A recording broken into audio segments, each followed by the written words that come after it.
Israel has criticized Russia for flying combat aircraft near the Golan Heights.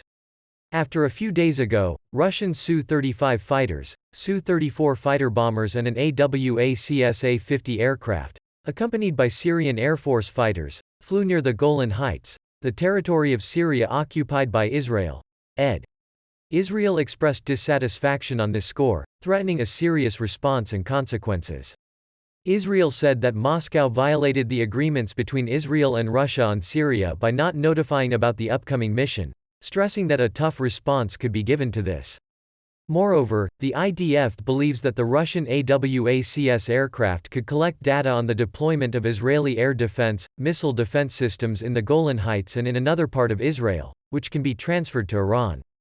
These Russian-Syrian patrol flights have three main goals: to limit the freedom of action of the US and Israeli air forces in Syrian airspace, the operation of patrolling Russian and Syrian fighters in Syrian airspace infinitely will limit the time during which American and Israeli aircraft can fly over Syria using the Russian A-50 reconnaissance aircraft. Intelligence materials about the Israeli military in the Golan Heights and about the US military in eastern and northern Syria. To give such an action to the Russian response to the Syrians. Why they do not use S-300 and S-400 missiles against Israeli aircraft attacking Syria. Our sources also note that Moscow did not notify Israel or the Israeli Air Force of this development in advance through a joint mechanism between the two countries to coordinate flights over Syria.